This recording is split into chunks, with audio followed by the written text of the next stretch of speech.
En este pequeño video vamos a seguir consultando el estudio que hizo la investigadora y filósofa inglesa Anna Besant en un libro llamado Cristianismo Esotérico, en el que ella da las pruebas de que la religión cristiana también tiene enseñanzas esotéricas junto a la enseñanza exotérica, o sea, tiene dos enseñanzas, una para el público en general y otra para los iniciados. Ya vimos que en la primera parte ella analiza detenidamente el testimonio de varias escrituras donde se dice que existen estas dos enseñanzas. Y ahora vamos a examinar el testimonio de la Iglesia relativo a las enseñanzas esotéricas. Dice así la señora Besant: algunos quizá admitirán sin dificultad que los apóstoles y sus sucesores inmediatos tenían de las cosas espirituales un conocimiento más profundo que el corriente entre la masa de fieles que les rodeaban, pero según pocos, probablemente los que estén dispuestos a dar un paso más y abandonar el círculo encantado, aceptando los misterios de la Iglesia primitiva como el depósito de su sagrado saber. Sin embargo, hemos visto a San Pablo cuidando a San Timoteo y dándole instrucciones para que a su vez iniciase a otros que deberían oportunamente transferirlos para que pasase de mano en mano. Así que consta pues la provisión de 4 generaciones sucesivas de maestros mencionados en las escrituras mismas, los cuales generaciones sobrevivieron con mucho a los escritores de la Iglesia primitiva, que dan testimonio de la existencia de los misterios, pues de ellos los hay discípulos de los mismos apóstoles. Si vieran las declaraciones más terminantes, son las de aquellos que se hayan separado de los apóstoles por un escalón intermedio. Ahora bien, cuando estudiamos los escritos de la Iglesia primitiva, ya probamos con alusiones que solo son inteligibles admitiendo la existencia de los misterios, y más adelante hallamos declaraciones de que los misterios existían. Esto debía esperarse, teniendo en cuenta el punto de que el Nuevo Testamento deja la cuestión, pero siempre es satisfactorio ver que los hechos responden a la previsión. Así pues, los primeros testigos son los llamados padres apostólicos, discípulos de los apóstoles, pero quedan muy pocas obras suyas y estas son además discutidas. No habiendo sido escritas con el carácter de controversia, sus declaraciones no son tan categóricas como las de los escritos posteriores. Sus cartas tienen por objeto animar a los siguientes. Policarpo, obispo de Esmirna, discípulo lo mismo que Ignacio de San Juan, manifiesta confianza en que las personas a quienes se dirige estén bien versadas en las Sagradas Escrituras y en que nada les sea oculto. Pero a mí aún no se me ha concedido este privilegio, escribe, a los que parece antes de obtener la iniciación completa. Barnabás habla de comunicar, comillas, alguna parte de lo que yo mismo he recibido, y después de exponer la interpretación mística de la ley, declara que nosotros, pues, entendiendo rectamente sus mandamientos, nos explicamos como el Señor quería. E Ignacio, obispo de Antioquía, discípulo de San Juan, dice lo siguiente: de sí mismo que todavía no soy perfecto en Cristo, pues comienzo ahora a ser discípulo y os hablo como a mis condiscípulos, y se refiere a ellos como iniciados en los misterios del Evangelio por Pablo el Santo, el mártir. Y también dice: no podría yo escribiros cosas más llenas de misterio, temo hacerlo sin embargo, porque quizá os causará daño, pues no sois más que niños. Perdonadme en este particular, no sea que, incapaces de soportar tan pesada carga, seáis aplastados por ella. Así que yo mismo, aunque ligado por Cristo y capaz de comprender causas del cielo, las jerarquías angélicas y los diferentes clases de ángeles y huestes, la diferencia entre poderes y dominios y las variedades de tronos y autoridades, el poder de los eones, la preeminencia de los querubines y serafines, la sublimidad del Espíritu, el reino del Señor y sobre todo la incomparable majestad de Dios omnipotente, aunque versado en estas cosas. Sin embargo, estoy muy lejos de ser perfecto y de ser un discípulo como Pablo y como Pedro. Este pasaje es interesante porque demuestra que la organización de las jerarquías celestiales era un punto que se enseñaba en los misterios. Además habla del sumo sacerdote, el hierofante, comillas, que es el encargado del Santo Sanctorum, y el único a quien se ha confiado los secretos de Dios. Así que nos encontraremos enseguida con San Clemente de Alejandría y con su discípulo Orígenes, los dos escritores de los siglos II y III, que dicen más acerca de los misterios de la Iglesia primitiva. Aunque la atmósfera general está llena de alusiones místicas, estos dos son claros y categóricos en sus declaraciones de que los misterios serán una institución reconocida. Ahora bien, San Clemente, que era discípulo de Panteno, habla de este y de otros dos, que según conjeturas eran probablemente Tasiano y Teodoto, como comillas, guardianes de la tradición de la bendita doctrina, emanada directamente de los santos apóstoles Pedro, Pablo, Juan y Pedro, mediando, por tanto, solo un eslabón entre ellos los apóstoles. Él fue el jefe de la escuela catequista de Alegría en el año 189 de nuestra era y murió en el 220. Orígenes, discípulo suyo, nació en el 185 y fue quizás el más sabio de los padres y un hombre de la más rara belleza moral. Estos pues son los testigos de quienes hemos recibido las declaraciones más importantes acerca de la existencia de misterios definidos en la Iglesia primitiva. La Estromata, que es una obra o miscelánea de San Clemente, constituye la fuente de nuestra información acerca de los misterios en el tiempo. Él mismo habla de estos escritos como de una, comillas, miscelánea de notas gnósticas con arreglo a las verdades y la filosofía, y también las califica de memorándums de las enseñanzas que él mismo había recibido de Panteno. El pasaje es instructivo, en comillas, el Señor nos permite comunicar los misterios divinos y esa santa luz a aquellos que pueden recibirlos. Él no descubrió ciertamente a los muchos a los que no pertenecía, sino a los pocos a quienes él sabía que pertenecían, a los que eran capaces de recibirlos o de amoldarse a ellos. Pero las cosas secretas se confían a la palabra, no a la escritura, como lo hace Dios. Y si alguno dice que está escrito, comillas, que nada hay secreto que no deba ser revelado, ni nada oculto que no deba ser descubierto. Que sepa también que nosotros, que el que oye en secreto, hasta el secreto le será manifestado. Esto es lo que predicho por tal oráculo, y para aquel que es capaz de observar en secreto lo que se le da, será descubierto como verdad lo que es velado, y lo que está oculto a los muchos aparecerá manifiesto a los pocos. Así pues, los misterios se revelan místicamente, lo que no se habla puede estar en la boca del que habla, pero más bien que en su voz está en su intención. Así que estas memorias mías son suficientes, si se las compara con aquel espíritu lleno de gracia que tuve el privilegio de escuchar, pero serán una imagen para representar el arquetipo en la mente de aquel que haya sido tocado con el tirso. Será oportuno explicar aquí que el tirso era la vara que llevaban los iniciados, con la cual tocaban a los candidatos durante la ceremonia de iniciación, y tenía un significado místico que simbolizaba la médula espinal y la glándula pineal en los misterios menores, y una vara conocida de los ocultistas mayores. Así que, por tanto, el decir aquel que fue tocado con el tirso era exactamente lo mismo que decir aquel que fue iniciado en los misterios. Clemente prosigue: nosotros declaramos que no hacíamos la explicación completa de las cosas secretas, lejos de esto, solo suscitábamos la memoria de ellas, ya sea porque hemos olvidado algo, ya sea que nos propongamos evitar que se olviden. Yo bien sé que muchas cosas se nos han borrado con el transcurso del tiempo, se nos han desvanecido por no estar escritas. Hay pues algunas cosas de que no hemos tenido memoria, y el poder de que habían dotado de los hombres benditos era tan grande.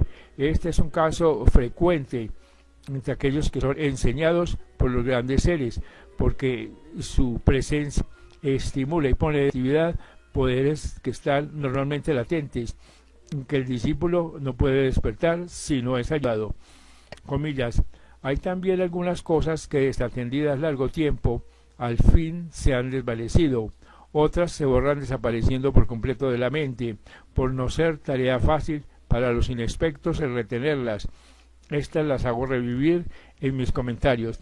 Así que algunas cosas omito deliberadamente haciendo uso de una prudente selección, pues temo escribir lo que me guardo al hablar, que no por falta de buena voluntad, la cual sería culpable, sino por miedo de que mis lectores tropiecen interpretándolas en sentido erróneo.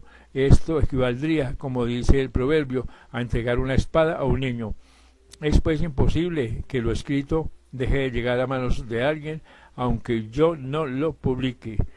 Y por más vueltas que se le dé a la única voz de la escritura, nada responderá esto al que le pregunte. Más allá de lo escrito, pues se requiere necesariamente la ayuda de alguno, de un gurú, bien sea del que lo escribió o de otro que haya seguido sus pasos.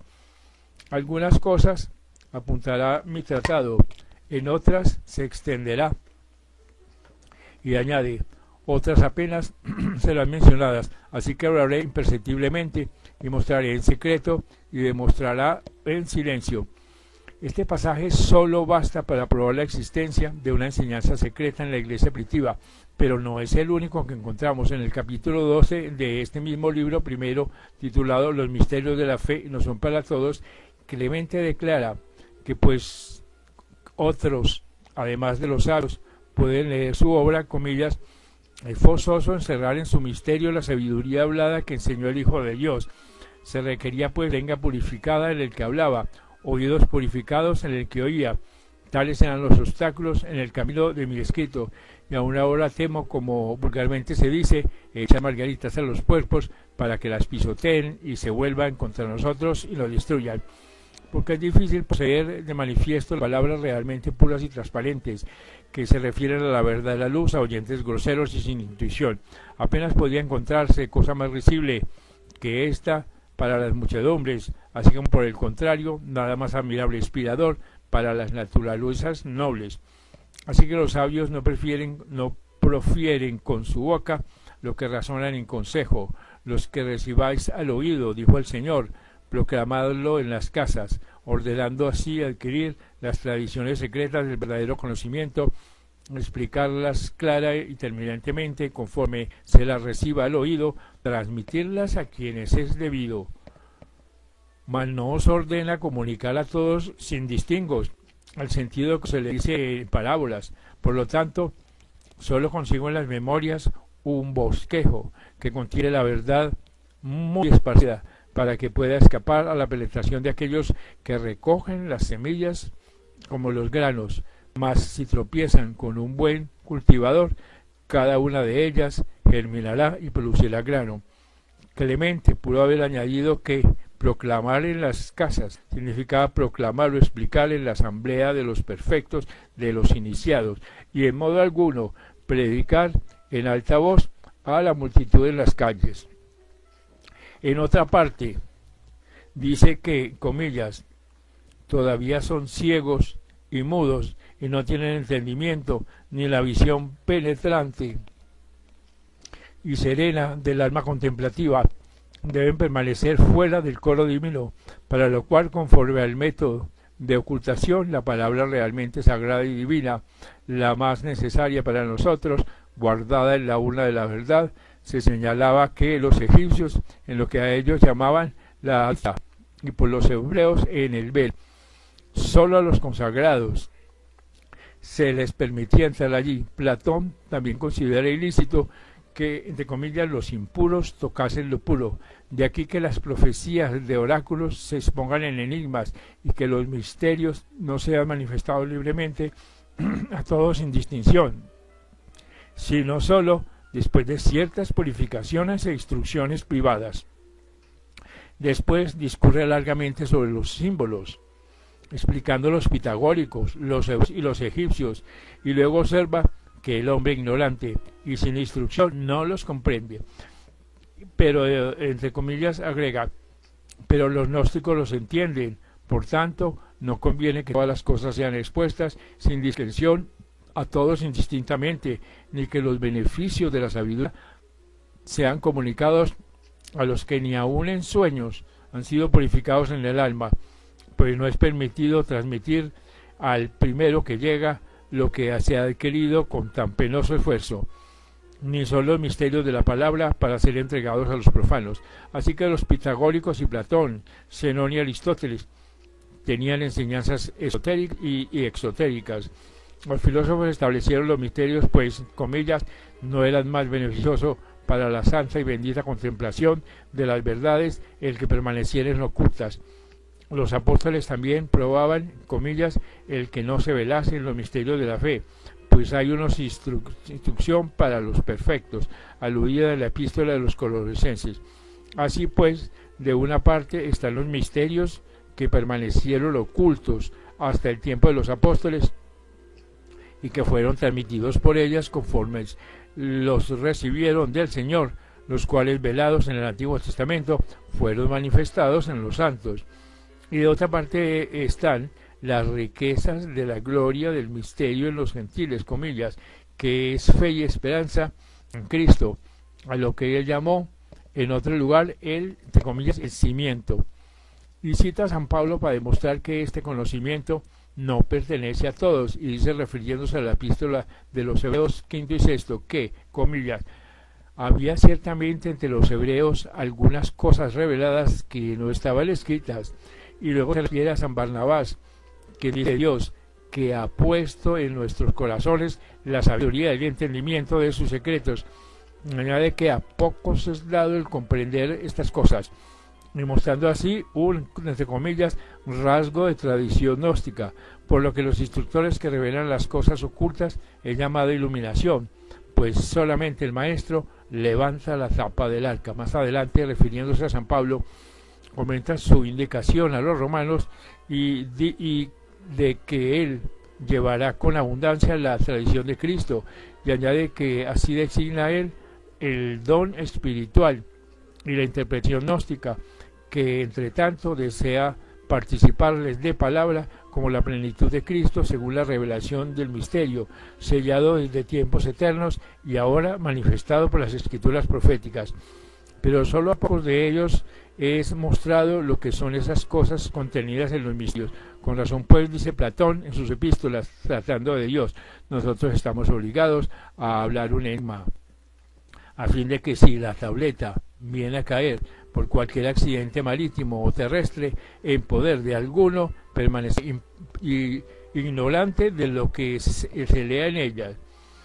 Después de un maduro examen de los escritores griegos y de una detenida investigación filosófica, declara San Clemente que la gnosis era comunicada y revelada por el Hijo de Dios, que es sabiduría, y la gnosis misma es lo que de unos en otros ha llegado hasta unos pocos, transmitida por los apóstoles sin consignarla en la escritura alguna, y hace San Clemente una extensa relación de la vida de los gnósticos,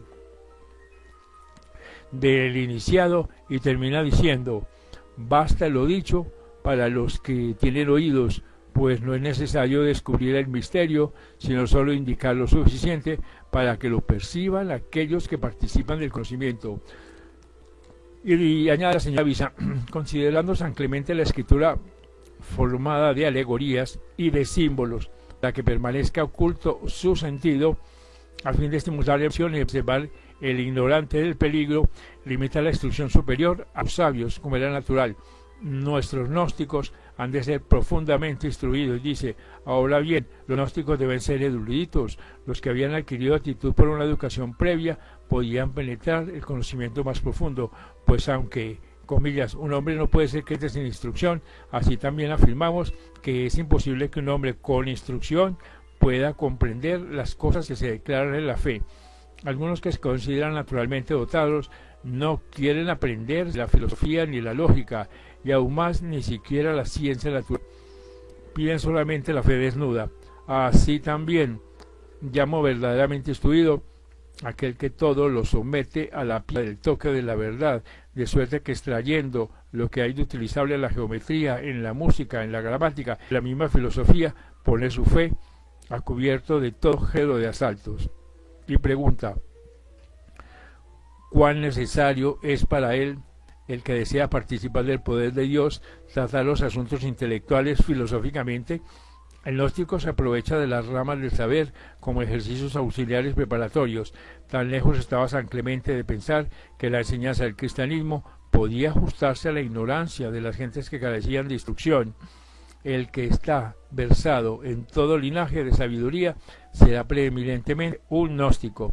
Así, al paso que daba la bienvenida al ignorante y al pecador, y encontraba en el Evangelio lo que correspondía a sus necesidades, consideraba que todos los instruidos y los puros eran candidatos a propósito a los misterios. Añade, el apóstol llama a la fe común el cimiento, y algunas veces la leche, designándola así de la perfección gnóstica.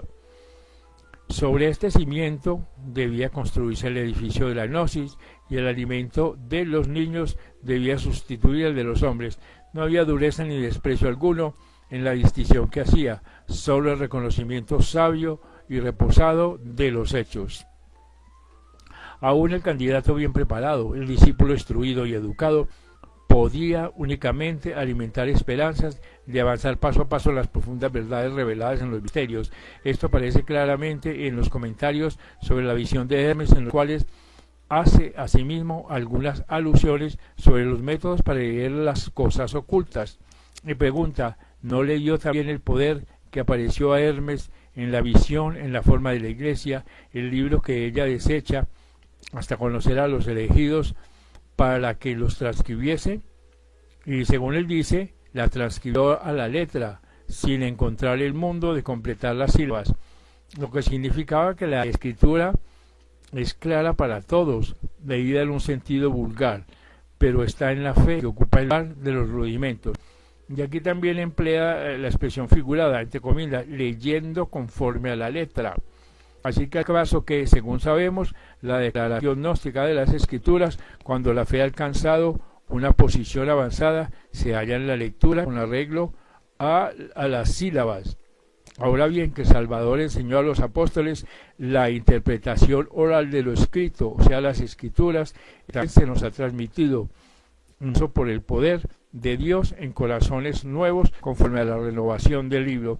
Así, los griegos de mayor reputación dedican el fruto del granado a Hermes, a quien dicen estos que es el lenguaje por razón de interpretarlo, pues el lenguaje encubre muchísimas cosas. Por lo tanto, no solo es tan difícil adquirir la verdad que leer sencillamente, sino que, según demuestra la historia de Moisés, aún a los que tienen la prerrogativa de su conocimiento, no les es concedido el contemplarla inmediatamente, hasta que nos acostumbramos a fijar la mirada, como los hebreos en la gloria de Moisés, y como los profetas de Israel en la visión de los ángeles, no seremos nosotros capaces de mirar frente a frente los esplendores de la verdad. Así que pues, este es parte del estudio preparado por la señora Ana Bizan, donde prueba que algunos escritos de la Iglesia y algunos apóstoles admitían la existencia de una verdad esotérica en el cristianismo.